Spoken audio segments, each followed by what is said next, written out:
আসসালামু আলাইকুম রহমতুল্লাহি ওবারাকাতু। আজ আমি আর আমার শাশুড়ি আম্মা সবজি রান্না করব। সবজি রান্না হচ্ছে সেটা বললা না? সব রকমের সবজি একসাথে রান্না হচ্ছে, এটা বলো। ও হ্যাঁ, এখানে তো অনেক রকমের সবজি নেওয়া হয়েছে।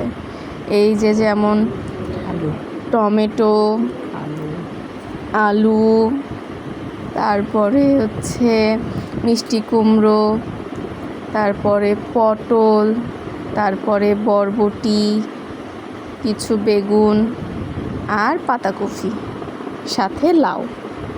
চলো আমরা এখন রান্নার মেন রেসিপিতে চলে যাই।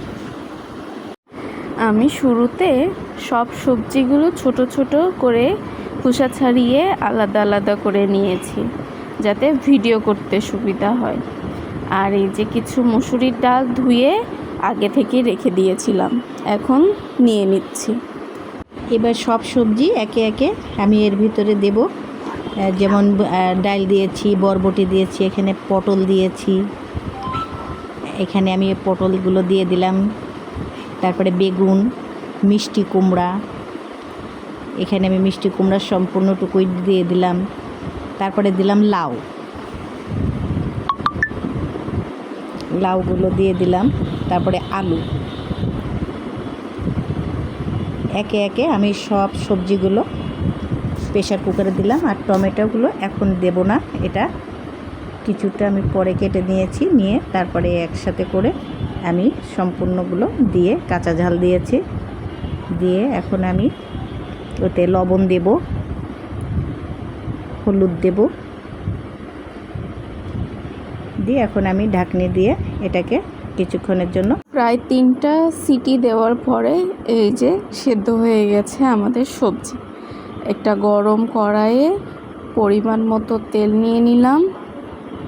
এর মধ্যে এবার কয়েক টুকরো শুকনা মরিচ ছোট ছোট করে দিয়ে দিব, আর সাথে দিব সামান্য জিরা, যাতে খাবারটার ফ্লেভার আসে। এবার হালকা আঁচে নেড়ে চেড়ে নিব। তারপরে পেঁয়াজ কুচি, একটু রসুন কুচি দিয়ে সুন্দর করে হালকা আছে বাদামি করে ভেজে নিব। যখন বাদামি কালার হয়ে যাবে তো আমি বেশ কিছু সময় এটা ধরে নাড়ব। এখন নাড়াচাড়ার পরে এটা আমি একটু তেজপাতা দেব।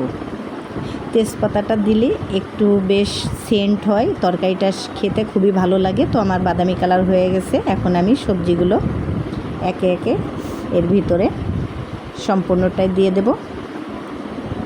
দিয়ে আমি দেখেন সম্পূর্ণ তরকারিটাই আমি এখন সবজিটা ঢেলে দিলাম। দিয়ে আমি বেশ কিছুক্ষণ নাড়াচাড়া করব। আর যেটা এখন সেটা আমি একটু দেবো, এতে সবজিটা খেতে একটু ভালো লাগবে, যার কারণে আমি একটু এখানে চিনি অ্যাড করব। তার কারণ এখানে আমি 2 চামচ চিনি অ্যাড করব।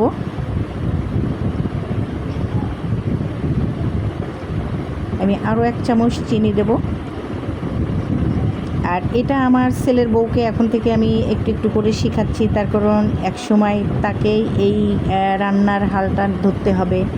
তো ও আমার পাশে দাঁড়ায় খুব সুন্দর করে ও নাড়ছে, আমিও নাড়ছি, ও ভাজতেছে পেঁয়াজ, আমিও ভাজছি। একটু লবণ কম হয়েছে, সেটাও আমি আবার একটু লবণ দিলাম। দিয়ে বেশ কিছুক্ষণ আরও নাড়াচাড়া করব, কিন্তু বেশি নাড়া যাবে না, তাহলে তরকারিটা একদম ঘুটে যাবে, বেশ আস্তে আস্তে থাকবে কিন্তু গলা। রান্নার সব উপকরণ দেওয়া শেষে এত সুন্দর যে একটা স্মেল আসছিল, মনে হচ্ছিল এখনই তুলে খেয়ে ফেলি। কী যে সুন্দর একটা স্মেল, যা বলার মতো। এই যে রান্না শেষ, এখন শুধু খাওয়ার অপেক্ষা। এখনও তো গোসল শেষ হয়নি, গোসল করে খাওয়া দাওয়া শেষ করব। পরবর্তী ভিডিওতে আপনাদের সাথে আবার দেখা হবে। আল্লাহ হাফেজ।